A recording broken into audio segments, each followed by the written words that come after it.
बहुत समय पहले की बात है। शैतानपुर गांव के पास एक भूतनी रहा करती थी। रात होते ही वो भूतनी गांव में घुसकर लोगों को पकड़कर अपने साथ ले जाती थी और उन्हें मारकर खा लेती थी। उस भूतनी के डर के मारे गांव वाले गांव छोड़कर भागने लगते हैं और इस तरह धीरे धीरे वो गांव खाली होने लगता है। फिर एक दिन उस गांव में सुंदस नाम की एक परी आती है। तभी वो देखती है कि कुछ लोग गांव छोड़कर जा रहे हैं।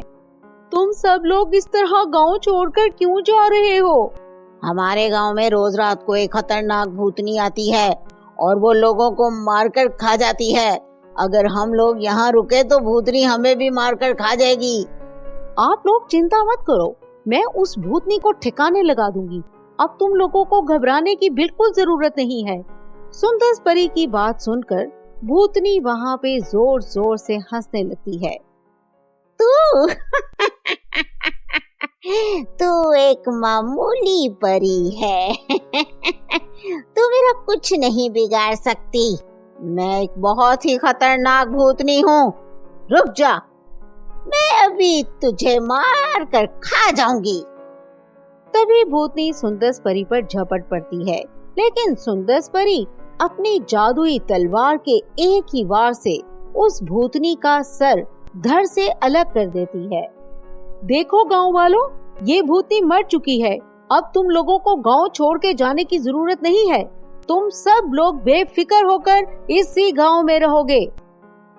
इतना कहकर सुंदस परी तो वहाँ से चली जाती है, लेकिन दूसरी तरफ रात होते ही वो भूतनी फिर से जिंदा हो जाती है और अपने कटे हुए सर को हाथ में लेकर एक तांत्रिक के पास पहुंच जाती है और उसको फिर से सर जोड़ने के लिए कहती है, लेकिन उसका कटा हुआ सर जोड़ने से तांत्रिक इनकार कर देता है।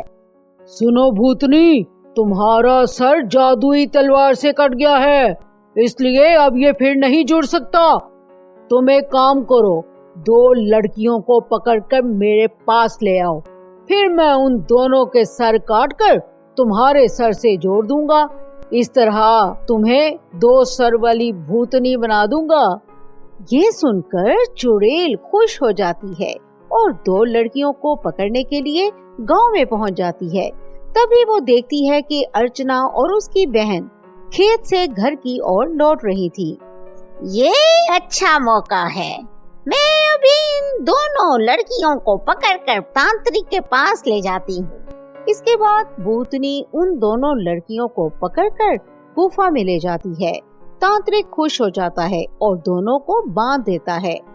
उसके बाद वो एक बड़ी सी तलवार उठाकर अर्चना और उसकी बहन का सर काटने के लिए आगे बढ़ता है, लेकिन उसी वक्त वहाँ सुंदस परी आ जाती है।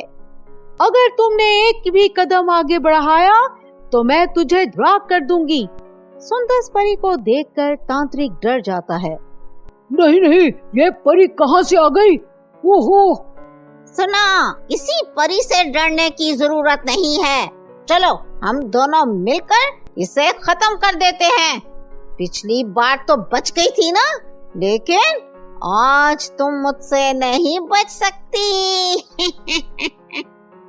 तभी भूतनी और तांत्रिक सुंदस परी पर हमला कर देते हैं, लेकिन सुंदस परी अपनी जादुई छरी की मदद से दोनों को चूहा बना देती है और पकड़कर एक थैली में डाल देती है। इसके बाद सुंदस परी अर्चना और उसकी बहन को आजाद कर देती है। हमारी जान बचाने के लिए तुम्हारा बहुत बहुत शुक्रिया सुंदस परी। लेकिन ये भूतनी फिर से हमारे गांव में आ गई तो? नहीं, इस बार मैं कोई गलती नहीं करने वाली। अब मैं इन दोनों को ले जाकर परी देश की बिल्लियों को खिला दूंगी। इसके बाद सुंदस परी अर्चना और उसकी बहन को गांव में वापस पहुंचा देती है।